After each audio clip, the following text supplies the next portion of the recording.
Y vamos a seguir con nuestro estudio de escuela dominical, estudiando acerca de Dios y de la Trinidad, ya que estamos estudiando en esa parte de nuestra confesión de fe.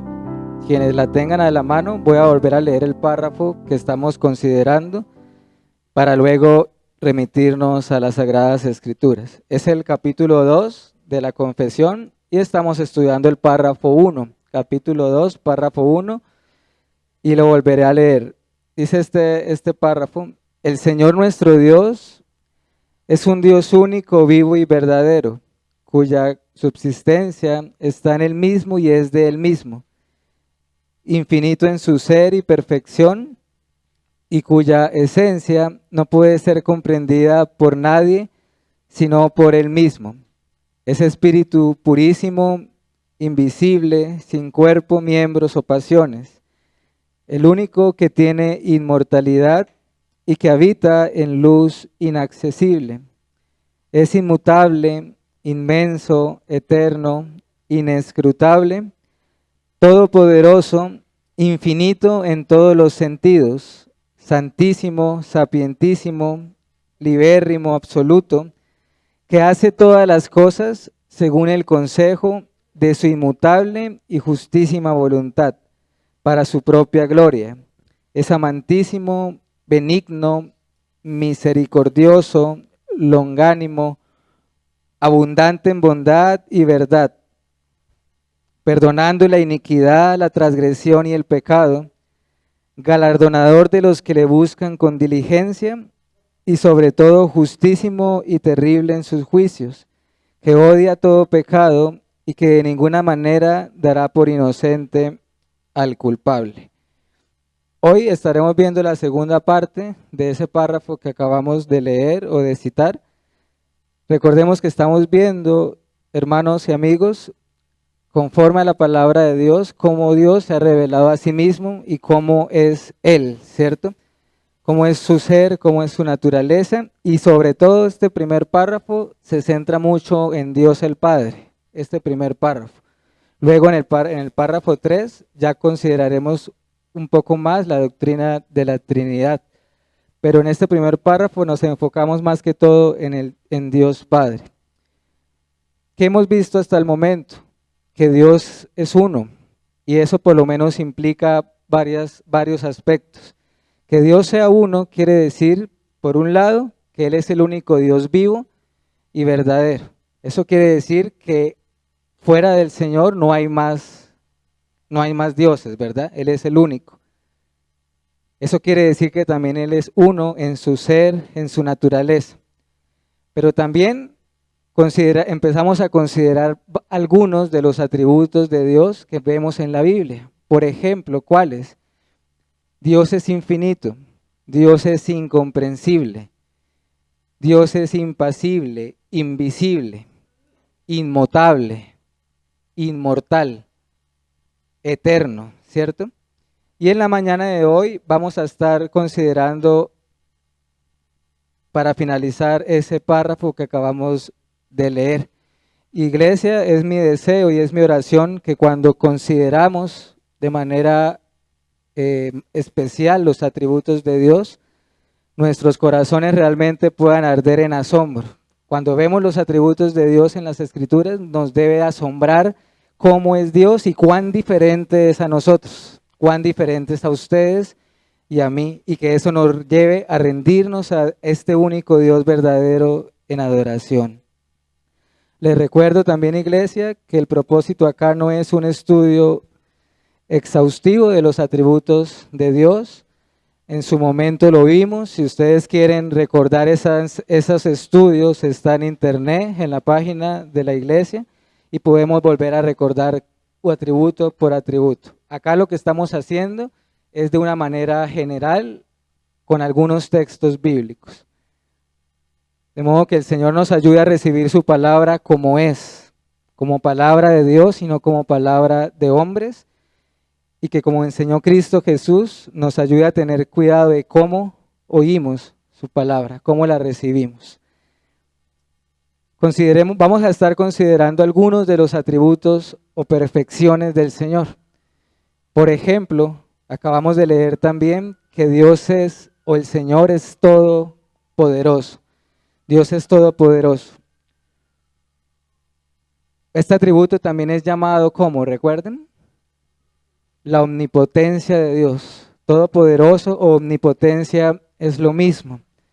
Iglesia y amigos, el Dios de Abraham, Isaac y Jacob, el Dios y Padre de nuestro Señor Jesucristo, es todopoderoso. Y vamos a ver o a ir viendo algunas citas. Ustedes me pueden acompañar a ellas o pueden anotar las referencias para que luego en casa las puedan leer. Génesis capítulo 17, versículo 1. Génesis 17, versículo 1, dice lo siguiente. Era Abraham de edad de 99 años cuando le apareció Jehová y le dijo, yo soy el Dios Todopoderoso, anda delante de mí y sé perfecto. En ese pasaje el Señor se le aparece y le habla a Abraham. Ahí el contexto es que él va a dar la señal del pacto, de la circuncisión a Abraham. Pero lo que quiero que empecemos a notar es, en primer lugar, cómo Dios se llama a sí mismo. ¿Sí lo notan? Cómo Él se describe a sí mismo.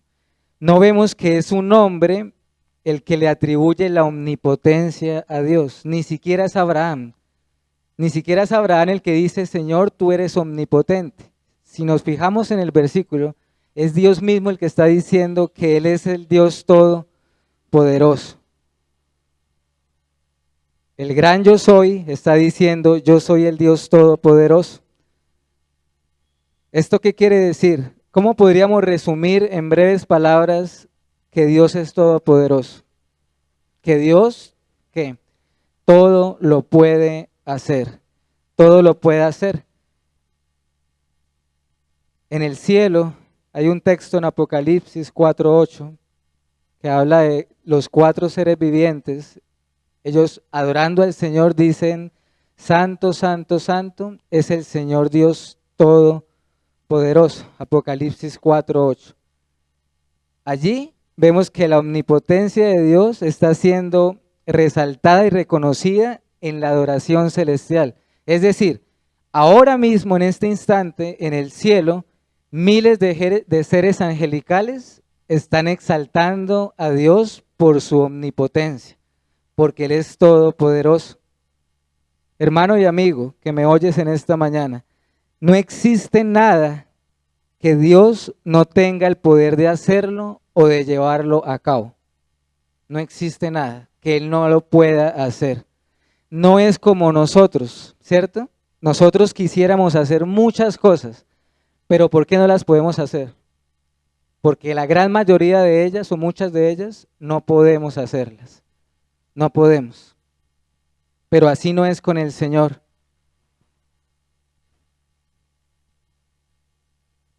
No hay nada que Dios pueda decir que Él quisiera hacer algo, pero no puede. Tal cosa no existe. Él todo lo puede. Acompáñenme a Isaías capítulo 6, versículo 3. Isaías capítulo 6, versículo 3. Dice ese texto de las Escrituras.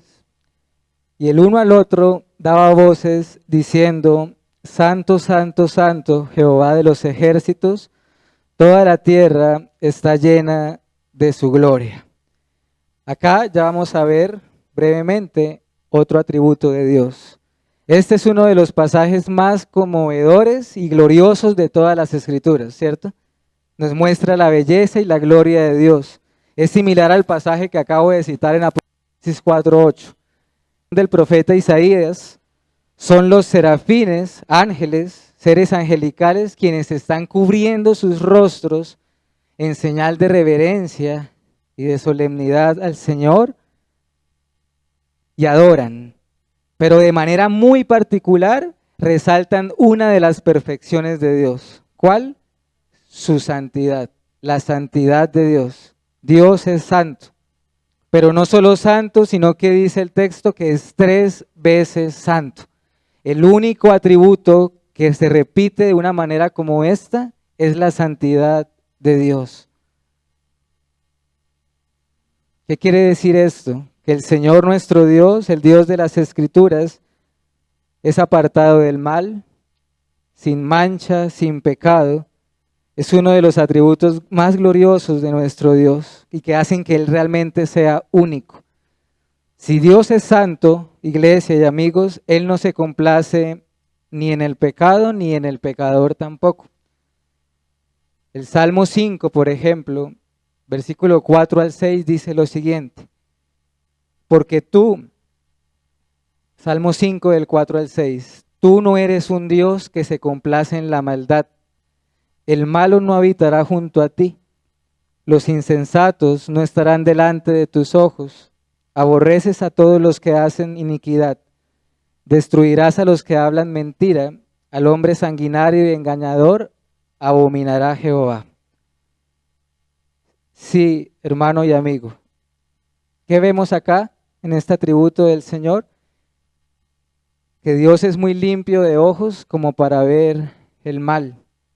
Que sin santidad nadie verá al Señor. Que nadie impuro entrará en el reino de los cielos, como dicen las Escrituras. Que odia tanto al pecado como a quien lo practica y se deleita en él. La santidad de Dios es un atributo que a su vez nos muestra nuestra indignidad,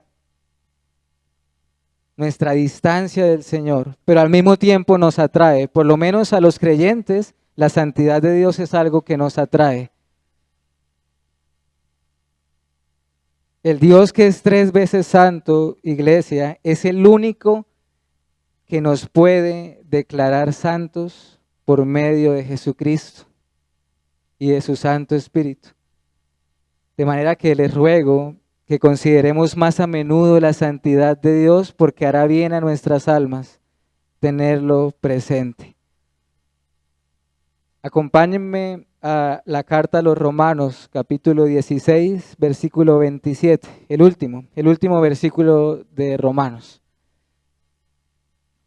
Romanos capítulo 16, versículo 27.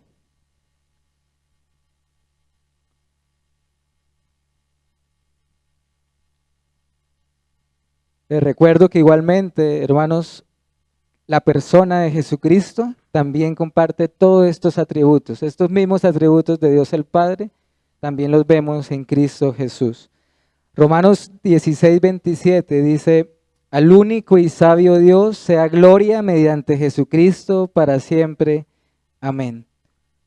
¿Cuál atributo tenemos aquí? La sabiduría de Dios. ¿Y qué podríamos decir con respecto a su sabiduría? ¿Será que la sabiduría de Dios es limitada? ¿Es finita? ¿Alguien se la habrá dado? ¿De quién aprendió Dios sabiduría? ¿Quién fue su consejero? La sabiduría es un atributo comunicable porque los seres humanos somos llamados a ser sabios. Y quien es sabio es porque Dios dio la sabiduría. Daniel 2:21, Él es el que da sabiduría a los sabios y ciencia a los entendidos. Pero al Señor, ¿quién se la da? Ese es el punto. A nosotros la sabiduría nos la da Dios, pero a Dios, ¿quién le da la sabiduría? Nadie, porque Él es sabio. Él es la fuente misma de la sabiduría y de hecho Él es la sabiduría misma. Por eso acá Pablo dice: al único y sabio Dios. El Dios vivo y verdadero es sabio. Y esa sabiduría es profunda, es abundante, inmensa. ¿No decía el apóstol, oh profundidad de las riquezas, de qué cosa? De la sabiduría y de la ciencia y del conocimiento de Dios. ¿En dónde vemos reflejada la sabiduría, hermanos? En todas las cosas, en sus obras. Cuán innumerables son tus obras, oh Jehová. Salmo 104, versículo 24. Cuán innumerables son tus obras, oh Jehová, hiciste todas ellas con sabiduría. La tierra está llena de tus beneficios. Pero hay un lugar donde la sabiduría de Dios brilla con todo su esplendor, con su mayor fuerza, y en una persona también. El lugar se llama el Gólgota o la cruz del Calvario, y la persona es Jesucristo. Hermanos, en Cristo Jesús está la sabiduría de Dios el Padre. De hecho, primero a los Corintios dice que Cristo viene a ser el poder de Dios y la sabiduría de Dios. Y Colosenses 2:3 nos dice que en Cristo están escondidos todos los tesoros de la sabiduría y del conocimiento de Dios. En el Evangelio de Jesucristo se ve reflejada la sabiduría de Dios. ¿Por qué? ¿Cómo Dios puede salvar a los pecadores y perdonarlos sin que Él deje de ser justo y santo? Ahí está la sabiduría de Dios, en el Evangelio de Jesucristo. Dios es absoluto también en su ser, hermanos. Recordemos, no vayamos ahorita porque ya lo vimos la ocasión anterior, pero siempre tenga muy en cuenta Éxodo 3:14, cuando el Señor se le aparece a Moisés. Ese es un pasaje crucial. El Dios que se le apareció a Moisés en la zarza ardiente, que reveló su nombre, su carácter, sus atributos, sus perfecciones, es absoluto. ¿Qué quiere decir que Dios es absoluto? Él es absoluto en todos sus atributos. ¿Qué significa eso? Que Dios no puede ser más poderoso de lo que es o de lo que siempre ha sido. Me hago entender, no puede ser más de eso. No puede ser más sabio. No puede aumentar en amor. No puede crecer en amor. No puede ser más porque ya lo es y siempre lo ha sido. Es infinito en sus atributos. De hecho, iglesia, esa es la razón por la cual los hermanos que redactaron la confesión de fe, cuando hablaban de estos atributos, no sé si lo notaron, ellos usaron este lenguaje: santísimo, amantísimo, sapientísimo. ¿Por qué lo hicieron así? No es un lenguaje meramente arcaico de esa época. Lo hicieron con intencionalidad para que veamos que Dios es absoluto en todos y cada uno de esos atributos. Él es absoluto e inescrutable. Pero nuestro Dios también es soberano, el Dios de las Escrituras. Este es otro atributo glorioso del Señor. Dios es soberano. Vayamos al Salmo 115, versículo 3. Dice este texto de las Escrituras: nuestro Dios está en los cielos, todo lo que quiso, ha hecho. Todo lo que quiso, ha hecho. En ese Salmo 115, si ustedes o notamos el contexto, el autor de ese Salmo precisamente lo que está haciendo es un contraste entre el Dios vivo y verdadero y qué cosa, y los ídolos, ¿cierto? Como dice Pablo, un ídolo nada es en este mundo. No pueden hablar, no pueden ver, no pueden escuchar, no pueden palpar, no se pueden mover y menos aún pueden tener voluntad. Pero el Señor Dios vivo y verdadero puede hacer todo esto: ver, oír, hablar y por supuesto tiene una voluntad, un plan, un decreto. Está diciendo acá todo lo que Él quiso, lo ha hecho, lo que Él quiso. Isaías 46 nos dice algo similar. Isaías 46 del 9 al 11. Isaías 46, versículo 9 al 11. El Señor es quien habla y dice: acordaos de las cosas pasadas desde los tiempos antiguos, porque yo soy Dios y no hay otro Dios y nadie hay semejante a mí, que anuncio lo por venir desde el principio y desde la antigüedad lo que aún no era hecho, que digo mi consejo permanecerá y haré todo lo que quiero, que llamo desde el oriente al ave y desde tierra lejana al varón de mi consejo. Yo hablé y lo haré venir, lo he pensado y también lo haré. Al Señor le encanta decir estas palabras: no hay otro semejante a Él. Todo lo puede hacer. Y la omnipotencia de Dios va de la mano con su soberanía también. Va de la mano con su soberanía. Todo lo que quiso, ha hecho. Él habla y ejecuta. Él lleva a cabo lo que piensa y lo que planea, lo lleva a cabo. El Dios de la Biblia, iglesia, no es un Dios que está frustrado en cuanto a su plan, en su voluntad. Nosotros, seres humanos, fracasamos en esto también. ¿Cuántas veces planeamos, deseamos cosas y simplemente no resultan? Pero con el Señor no es así tampoco. No hay nada ni nadie que pueda detener el brazo soberano del Señor.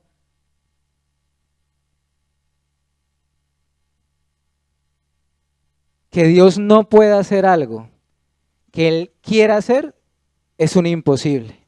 Es imposible. O sea, que Dios desea hacer algo, sea su voluntad, y no pueda hacerlo, es imposible. Alguien así no podría ser Dios, jamás. Es lo mismo que nos enseña Efesios 1. Él es el que hace todas las cosas según el designio de su voluntad.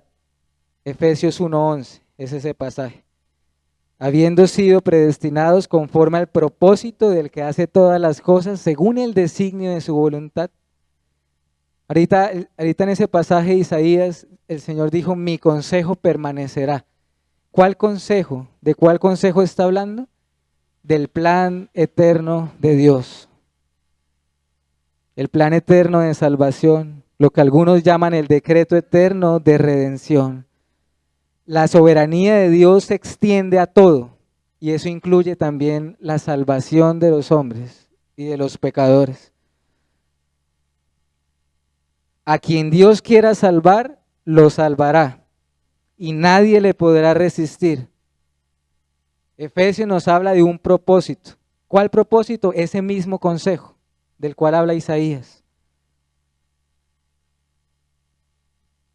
El plan de Dios está basado en su voluntad y su voluntad es libre, iglesia, y soberana. Dios nunca hará nada que sea ajeno a su voluntad. Nunca está obligado a hacer algo que Él no quiera hacer. Nunca será influenciado por agentes externos. Él hace todo libremente, según su voluntad, y lo hace para su gloria también. ¿Cuál es el fin de todas las cosas?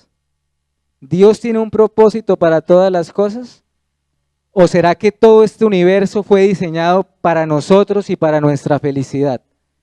¿Qué dice las Escrituras, hermanos? Proverbios 16:4. Todas las cosas ha hecho Jehová para sí mismo, aún al impío para el día malo. Proverbios 16:4. Porque de Él, por Él y para Él son todas las cosas, a Él sea la gloria por los siglos de los siglos. Romanos 11:36. La soberanía de Dios también está conectada con el fin para el cual Dios hace todo lo que hace. Hermanos y amigos, Dios se ama a sí mismo por sobre todas las cosas. Dios no puede tener más gloria de la que ya tiene. Le debemos reconocer la gloria que ya tiene, que le pertenece. Todo lo hizo para sí mismo y todo es para Él. ¿Por qué todo es para Él? Por la sencilla razón que todo es de Él y todo es por Él. Pero ahora, para avanzar en nuestra enseñanza, hermanos, o en el estudio que estamos haciendo, consideremos por un momento la misericordia de Dios. Dios es misericordioso. Hay un pasaje que quiero que leamos y me acompañen a él. Es Éxodo 34, versículos 6 y 7. Éxodo 34, versículos 6 y 7. Dice este pasaje de las Escrituras: y pasando Jehová por delante de él, proclamó: Jehová, Jehová, fuerte, misericordioso y piadoso, tardo para la ira y grande en misericordia y verdad, que guarda misericordia a millares, que perdona la iniquidad, la rebelión y el pecado, y que de ningún modo tendrá por inocente al malvado, que visita la iniquidad de los padres sobre los hijos y sobre los hijos de los hijos hasta la tercera y cuarta generación. En este pasaje, hermanos y amigos, Dios se le aparece a Moisés por segunda vez para darle las tablas de la ley. Allí ya ¿se acuerdan que la primera vez Moisés, a causa del becerro, acá en este pasaje, el Señor nuevamente da las tablas de la ley? Y así como en la zarza ardiente, acá nuevamente revela su nombre y su carácter glorioso, sus perfecciones. Él es grande, fuerte, celoso, poderoso. Pero sí, alegrémonos en esto. Él es clemente o clementísimo, compasivo, misericordioso. En que dice que guarda misericordia a millares de millares. ¿Quiénes son esos millares? Su pueblo redimido. Que cómo muestra esa misericordia de Dios, cómo la muestra, perdonando el pecado, la rebelión y la iniquidad. ¿Cómo lo hace? Por medio de la muerte de Cristo Jesús.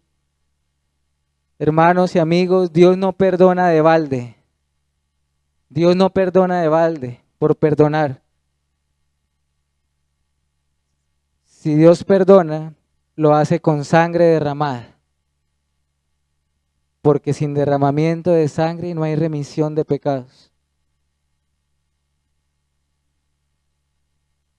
La paga del pecado es la muerte y el pecado demanda derramamiento de sangre. Él promete, hermanos y amigos, dejarse hallar por aquellos que lo buscan con diligencia. Él es galardonador de los que le buscan. Él promete dejarse hallar aquel que viene a Él. Él promete que no rechaza a nadie que viene a Él con sinceridad, con fe, con arrepentimiento.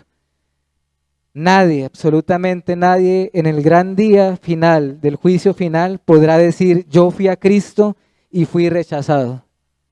Nadie, porque Él ha prometido no rechazar al que a Él viene. Pero Dios también es justo y terrible en sus juicios.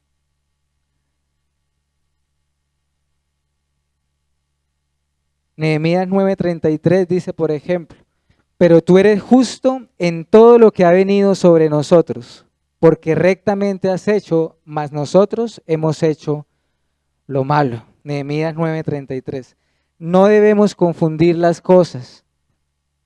El Dios que es misericordioso también castiga el pecado y no lo pasa por alto. Él es justo en todos sus juicios. Quiero que vayamos a un texto que realmente nos debe estremecer. Es uno de los profetas menores, Nahum, capítulo 1. Nahum, capítulo 1. Leeré el verso 2, el verso 3 y el 6. Nahum 1, capítulo 1, versículo 2, versículo 3 y el 6. Dice, Jehová es Dios celoso y vengador. Jehová es vengador y lleno de indignación. Se venga de sus adversarios y guarda enojo para sus enemigos. Jehová es tardo para la ira y grande en poder, y no tendrá por inocente el culpable. Jehová marcha en la tempestad y el torbellino, y las nubes son el polvo de sus pies. Verso 6. ¿Quién permanecerá delante de su ira? ¿Quién quedará en pie en el ardor de su enojo? Su ira se derrama como fuego, y por él se hienden las peñas. El Dios misericordioso también es Dios celoso y vengador. Suya es la venganza, dice las Escrituras. Hebreos dice que Dios es fuego consumidor también, ¿recuerdan? Nunca dará por inocente al culpable. ¿Saben cuál es la única manera, el único camino para que esto sea una realidad? ¿A qué me refiero? Que Dios dé por inocente al culpable. La única manera para que esto llegue a suceder es por medio de Jesucristo. La única forma, el único camino por el cual Dios nos puede declarar a nosotros justos e inocentes, siendo culpables, es a través de Cristo Jesús. De lo contrario, si no es en Cristo, Dios no dará por inocente al culpable. Solo por medio del Evangelio y de Cristo Jesús. Dios es amor también, ¿cierto? Primera de Juan 4:8. El que no ama no ha conocido a Dios, porque Dios es amor. El Dios que es justo, terrible, fuego consumidor, también es amor. También es amor. ¿Y cómo manifiesta Dios ese amor? En haber enviado y entregado a su amado, en quien tiene complacencia, a Cristo Jesús, por nuestros pecados. Eso es lo que dice el apóstol Juan también. ¿En qué consiste el amor? En que Dios envió a Jesucristo en nuestro lugar, para que Cristo muriera en lugar de miserables pecadores como tú y como yo. Allí vemos su amor. Permítanme finalizar la escuela dominical de esta mañana con las siguientes reflexiones o aplicaciones.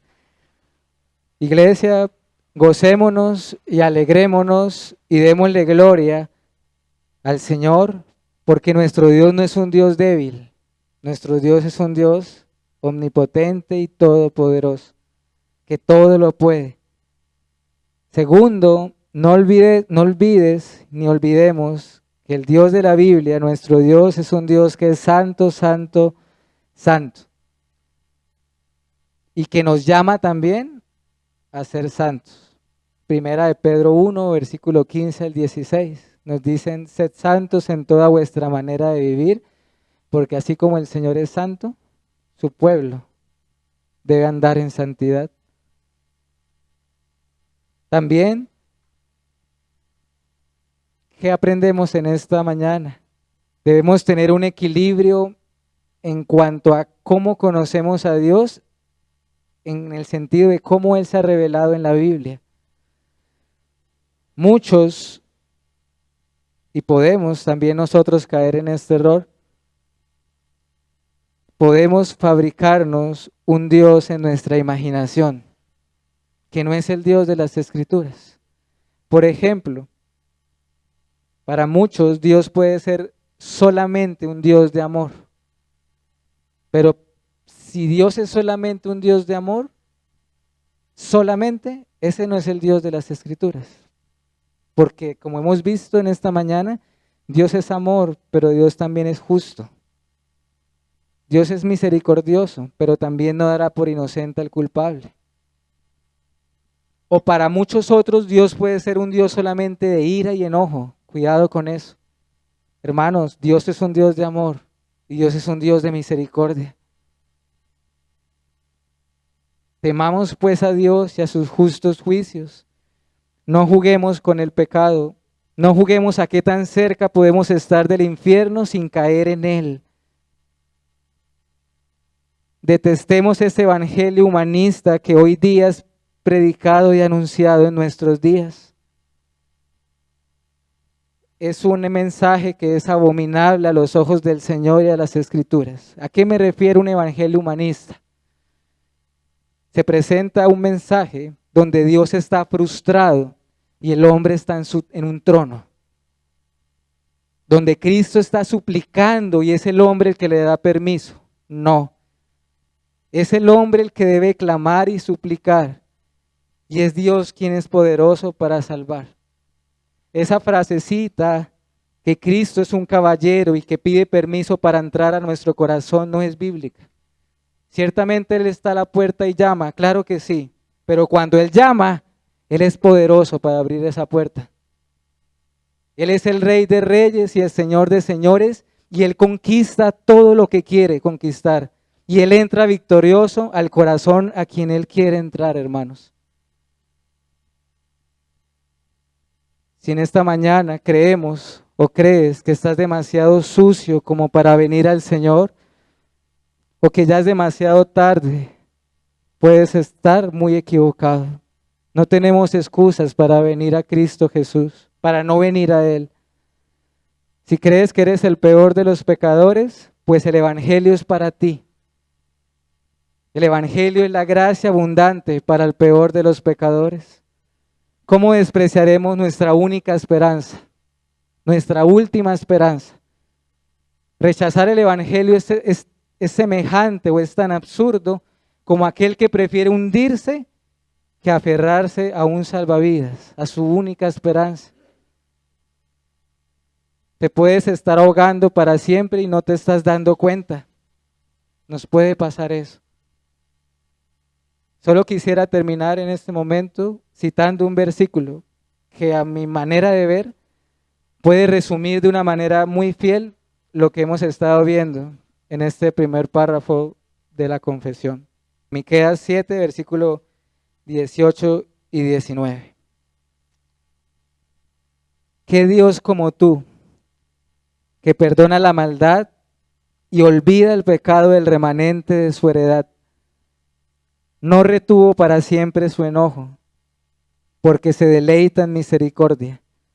Él volverá a tener misericordia de nosotros, sepultará nuestras iniquidades y echará en lo profundo del mar.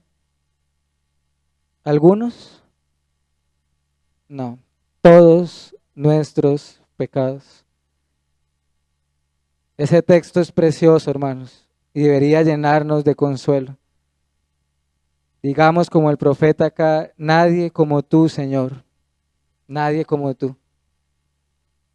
Noten que él dice, perdonará la maldad, olvidará el pecado, porque se deleita en misericordia, se deleita en misericordia. Vamos a orar. Señor, te adoramos y te alabamos en este momento. Te queremos dar gracias por permitirnos en esta mañana abrir las Sagradas Escrituras y ver, aunque sea de manera breve, todos estos textos bíblicos. Señor, son ellos y cada uno de ellos los que tienen el poder para llegar a nuestras almas y darnos fe, fortaleza y consuelo. ¿Qué podemos decir, Señor? Como dijo Job, solo conocemos el borde de tus caminos y solo te conocemos de oídas. Pero te ruego, Padre, que aunque sea poco, muy poco lo que conocemos acerca de ti, nos ayudes a conocerte de manera personal por medio de Jesucristo. Hoy te damos gracias por tu poder, por tu sabiduría, por tu soberanía, por tu amor, tu justicia, pero también por tu misericordia. Gracias, Padre Celestial, porque cada vez que somos expuestos a tu evangelio, allí hay misericordia. Hoy te ruego, Señor, por la multitud de tus misericordias, que tengas compasión de nosotros. Quieras tú derramar tu gracia sobre nuestros corazones, darnos fe, darnos arrepentimiento, y que esto que acabamos de leer sea una realidad en nuestras vidas. Que tú hayas olvidado nuestros pecados para siempre, como si nunca hubiesen existido, que ya no los tengas más en cuenta y que ahora solo nos mires con agrado en Cristo Jesús. Amén y amén.